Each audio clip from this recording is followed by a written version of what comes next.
So in between my main studio and the second studio, is this little room out here. It's a corridor between the two, and as such, it doesn't get heated. So I don't really keep any fish out here apart from rice fish because they don't need warmer temperatures that I've got in both the other two studios.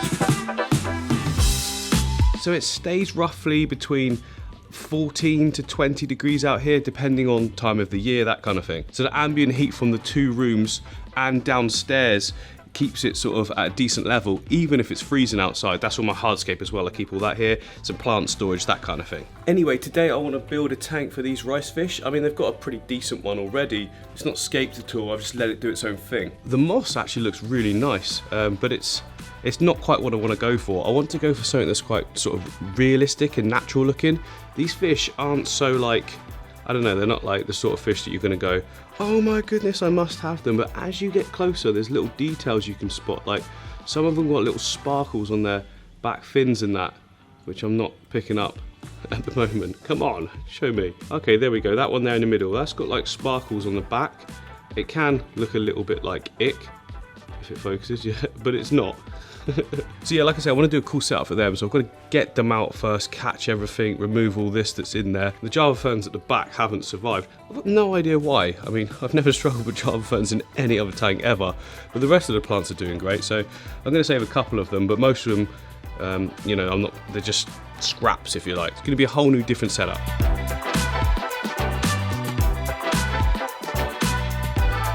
So that is our tank, as clean as it needs to be for the top. Why has it got that purple glow? It should be, oh yeah, because I turned it off and on again, and then that, hang on. There we go, a nice white light. I love a white light, I just think it's really, I love a white light, I just think it's really like natural looking. No colours, none of that, just white. Okay, this is going to be a very simple build, that's the point of it. I want big rocks and things like that. I'm missing a few that I want, so I'm going to go to the shop quickly and get some. Happy Monday. Happy Monday. Is it a happy Monday? Yes. Happy Monday? Alright, okay. Cool. So, remember I got those rice fish? Yes. I'm doing the build. Awesome. And I know that you've got random, like, cool cobbles dotted about. Yes, yeah, yeah. Like, with random colours and stuff, but I want to go for, like, a completely mixed size. Cool. Like a proper basic thing, but, yeah. All the way from to little sort of thing. Yeah, like just completely ranged, and then I'll just grade it out, and well, I'm not even sure yet. Sounds cool. We can get on with that. I don't know why I'm zoomed right in either. Now that you're mask free, I feel like I should be zooming right in. Ah, okay. So I've just pulled these over, to be fair. Yeah. Were these outside? They might have been outside, yeah. They might have been outside. But yeah, we got those, and we got some bigger ones as well. Yes, all this sort of stuff. This is what I'm thinking. These ones here I started picking out, and they go really red underwater, which looks really cool, but sort of stands out a little bit. It's a bit of a weird one, so you can see why there's a little pile of them there. Yeah. But yeah, there's a I'm just loving that. Yeah. That whole thing. Done. Yeah, done.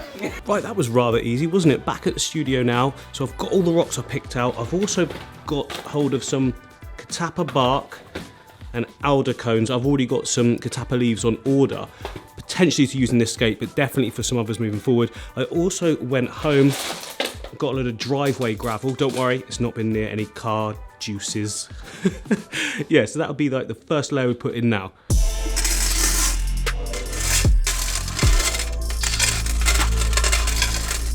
Okay, so 3 reasons for using that coarse gravel as a base that I found really help. Number 1, because of the gaps in between each grain. Is it a grain when it's that big? I don't know. Because of the gaps, it allows water to still flow through it, even though it's going to be underneath our substrate system. So it just makes everything so much better for beneficial bacteria and that sort of thing. Number 2, it's going to give us really good height as well at the back there. I want the rocks to come right up high, and then plants sort of just looping over and creating like a real sort of darker, shaded sort of area. Do you know what I mean? Like some sort of little shallow pond somewhere, a little bit of a trickle of water, that kind of thing. It should look great. Now on top of that, we need to put some nutrients. So many of you would have seen me do this before, but quite a few of you wouldn't have done. These are little plastic mesh bags. I think they're used like for laundry purposes, some like put cleaning stuff in, I don't even know. They're completely inert and safe and, you know, good to go in your fish tank. And this here is aqua soil. So this is where the nutrients are going to be. Now what I'm going to do is put them inside these bags and lay them on top of that gravel, and that means they're just sort of locked in place. They're not going to leach out to the surface. They're going to stay in one place and just look so much better. So yeah, it's just a case of pouring it in and then laying them on top.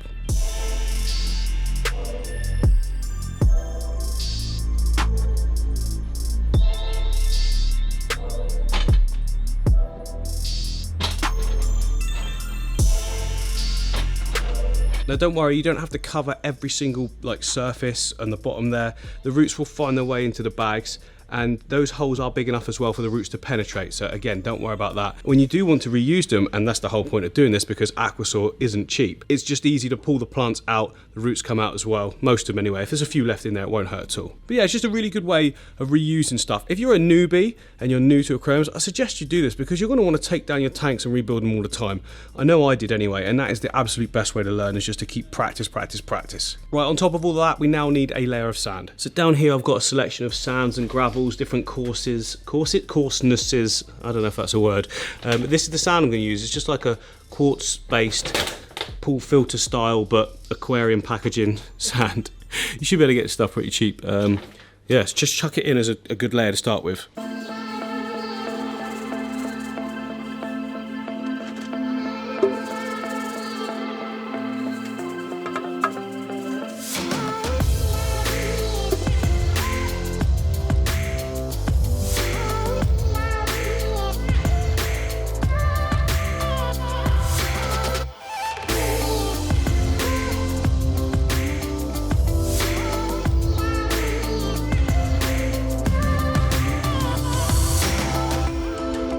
Okay, just so you know, at this stage I haven't got a clue how this is going to look. I'm just trying to get it all in there, and we can sort of see if we like the layout and if it needs moving around later on. But at the moment, like in this big old rock here, you won't be able to see all of it, and there'll be other stuff all on it as well. But to start with, it's just a case of getting going, and you can adjust later. Don't be crippled by indecision. Get going.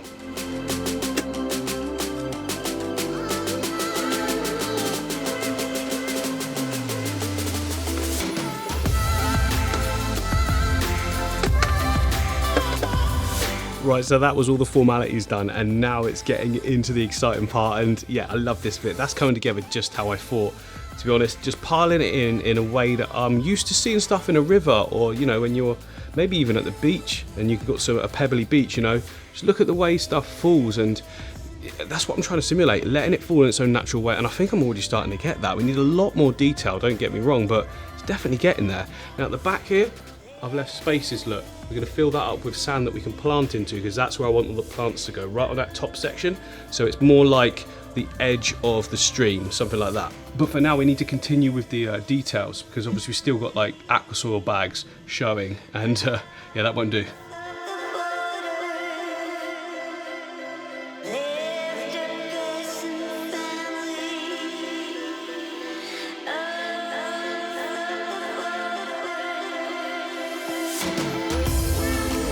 Okay, there we go. We really are starting to get somewhere. Don't know about that big rock yet, if I want it up a bit more angled. If I go up more angled, it might look completely unnatural, where I suppose we've kind of got that gradual falling of it at the moment. Yeah, I'll leave it as it is. I think that's going to work. I kind of want some bigger ones here though, so I'll just see what I've got laying around.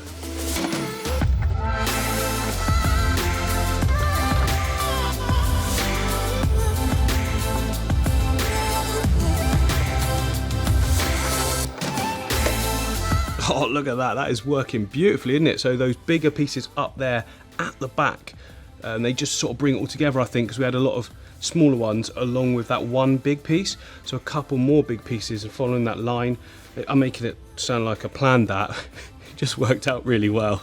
And I've still got really good planting pockets. I've got a planting pocket there, a big one there, and a big one at the back. And then in and amongst this, if we want to, but like I say, I'm thinking of keeping this quite sort of simple and allowing the fish to be the stars of the show, really. See how it goes. I know what I'm like. As we go along, I'll be like, I need that there and that there and that there. Maybe a few little pieces of mosses for detail, and that's about it. But what I have got is some more finer detail stones that are very similar to this. So I'm just going to put a few in the foreground and then a few little gaps, and then that should be enough.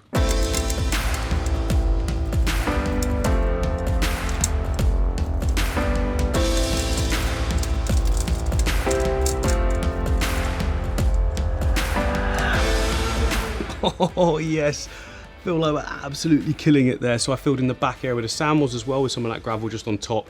Should help hold the plants down a little bit better. You're not going to see that area anyway, but that has tied it all in really, really naturally, I think. Definitely going to add a few pebble details of moss though, like only such a slight amount. Like I don't want it to overpower at all, just like in some odd little places. I'll put the moss, see I've got some moss down below here that's saved from the previous setup, and it'd be a shame not to use it. It looks really good. And as always guys, we are using the cyanoacrylate super glue gel from Gorilla. Why they don't sponsor me yet, I do not know. And it's all completely safe for fish and plants and everything like that. It's a gel form, and you just don't need a lot of it. You just need to dab it on where you want it. I'm thinking this rock here is just screaming out for some moss, and this one here. Then we've got two different heights of it, and hopefully that works. If it doesn't, I can just remove them, so it's not a problem. Right, so first of all, just put a little bit of water where you want the glue to go. I just find it helps everything bond so much easier. Not loads, you don't want it like dripping or anything. A little bit there, and a little bit on that one, perfect. Right, then you take your glue and just dab it a little bit. Like you don't need big dollops of it, you just need tiny little touchings if you like, because you don't want it to squeeze through the moss, because it makes it go all sort of whitish, and we don't want to be seeing that. Okay, and then you take your moss and you stick it on. I'm lucky that this is all sort of grown together as one patch, so straight away it's going to look so good, isn't it? It's kind of why I really wanted to use it again. There's another little bit, slightly different colour for that side, should add some variation to look good. Yeah, loving that. That's enough. Well, enough for there anyway. I want one more on this piece, maybe up just up the edge of that rock, so then you've got the two focal areas, and then no more, I promise. Fingers crossed, maybe.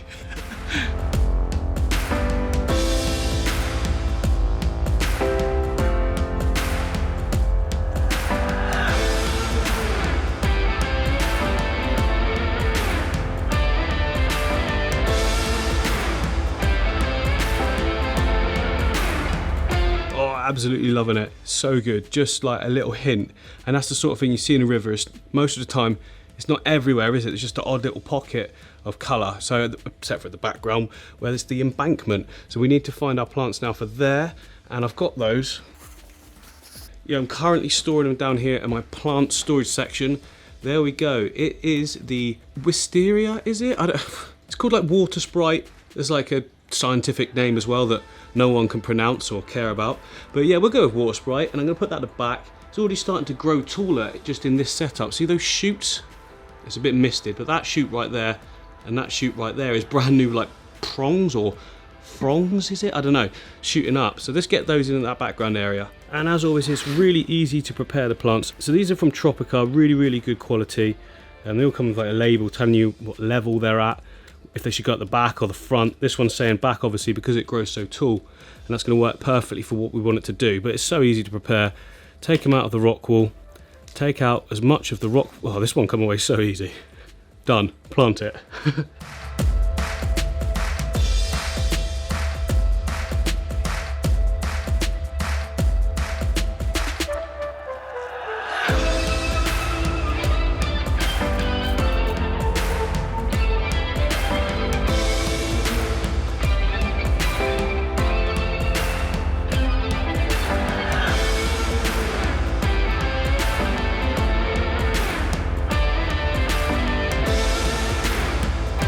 So in time they're going to grow right to the surface there and block out a lot of the light, so that's not going to happen for a while. We need floating plants and another tall plant to go in now, and I've got just the one. It's kind of like a natural look, like that one. I class these ones as more natural looking because they're not all the bright colours and that, are they? It's the sort of thing you're going to see if you went underwater in the river in Asia or somewhere like that.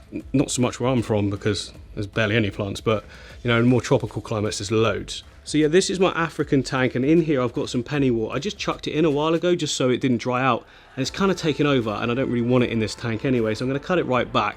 I'll leave some of it there because it's good for, you know, keeping the water quality good and the parameters in check, but I'm going to trim it right down and use some of it. It's already tall, see, so that'll work perfectly for what we need in the stream tank.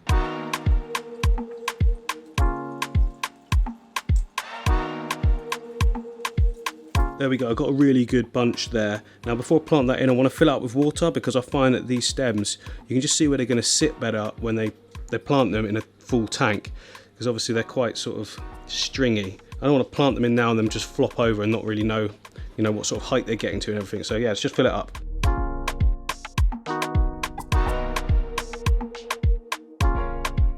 Right, so that has filled up beautifully. I mean, there's air bubbles on everything at the moment, as you'd expect, because highly oxygenated water has gone in. So what I want to do now is add the filter. I'm just going to use the one that was on there. It's the same as this. It's just a little cheap hang on the back, but it does the job beautifully of just keeping that little trickle of water. We want to simulate that sort of slow stream, which is quite like the natural habitat of the rice fish as well. So yeah, stick that on, get that flow going, and then that will probably remove most of these air bubbles as well. Okay, it's pretty good. It's not perfect. I mean, I've got to move that rock at the bottom there because it's kind of twisting it all. But initially I did put it this side, and that's why the water's all sort of murky. But it looks better there because it's not interfering as much with the view. It's going to keep the flow in the foreground as well, so it doesn't just smash those plants everywhere, which I've now uprooted. Going to plant that down again and then add some more. We can add the hornwort. They've got other plants as well if it needs them. I'm not even sure yet. We might want more, we might not.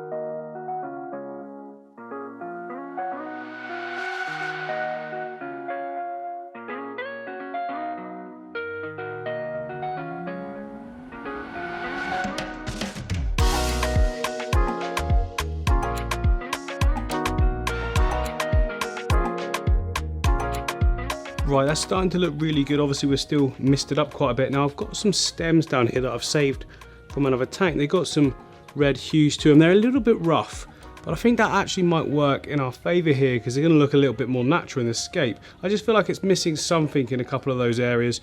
Specifically this area here I'm going to go for, and then just see if that negative space works after that. I mean, it's pretty cool like this. I might take these out completely, not like it, but you've got to try things, you know.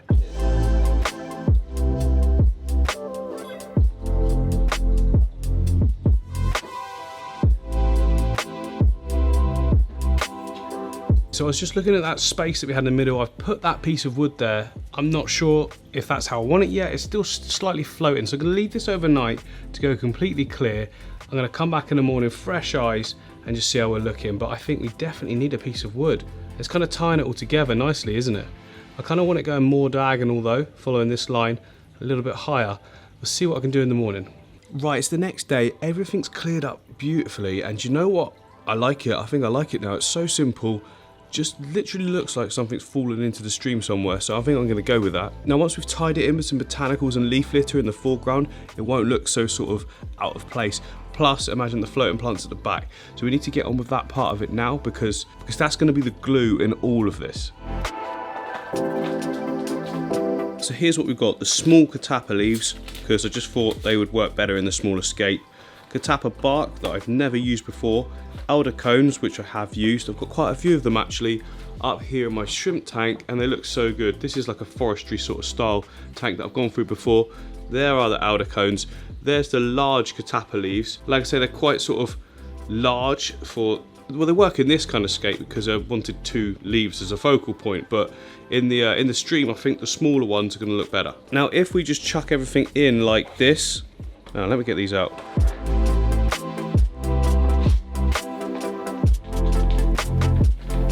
Yeah, if we chuck everything in just like this, then all of it will just float on the surface and it's going to look awful. We need to boil it first. Now boiling it does remove some of the sort of goodness from it, but I'd rather have it sink and look good and still steadily release the tannins rather than put it in and everything be completely black the next day. When I say black, I mean like really, really brown. So like this tank here, you see, this is my carbon Riley shrimp.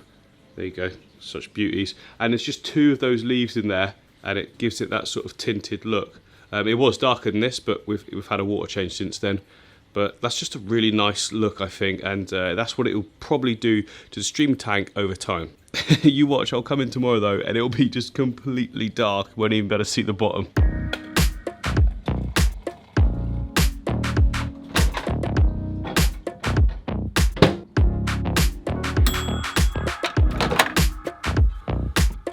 Right, hopefully you can see there, everything's sunk down, nothing's floating on the surface, which means we can pour out that water, or if you want to have really sort of dark black water, they call it, you could pour that into your tank, but I don't want that have that look, I just want it to release gradually. So initially, it's just going to be a case of chucking everything in and then just seeing where it lands and let the flow sort of decide. Some bits will still float. We can work on that later on. When I say work on it, I mean eventually they'll just stop floating. But that's already looking pretty good, and they're laying like perfectly flat at the moment. It doesn't matter. We'll just keep going and placing it in. Get down. See, some of them will still have little air bubbles on, which makes them slightly buoyant as well, but it's okay. Again, all of that will go in time. Oh, it's looking so natural. Some areas I want to have a few more if they can. I mean, that's right in the flow. Go on then. Yeah, that's gonna look good there. Some of the cones always tend to just continue to float. Do you know what? I really like the look, just like that. I'm gonna leave it. That's where it chose to fall. We can sort of then assume that's how it would happen in a little stream. Right, floating plants. We need floating plants. I want them in that background area. Hopefully they get caught up in some of the plants and provide like sort of like an umbrella of cover. That's what I'm going for here, so it looks a little bit darker than it is. Not completely dark, but just darker than that, because that's quite bright, isn't it? And as always, my new favourite choice is going to be the mini water lettuce you see up there. There's a little bit of duckweed I can see in amongst that, which I thought I got rid of. See, it always comes back no matter what. So yeah, I'm going to just take out a couple of these, and then some from the top tank as well. Oh, this guy nearly jumped out then. Yeah, I'm just going to take out a few of the plants from the tanks that are sort of overloaded, and that will just really help to bring them under control in these tanks, but also start up the new tank. Remember, there's beneficial bacteria in all of these as well, because anything with a surface in the tank provides beneficial bacteria, or grows it. Is that the right word? Multiplies it? I don't know. Just put it in.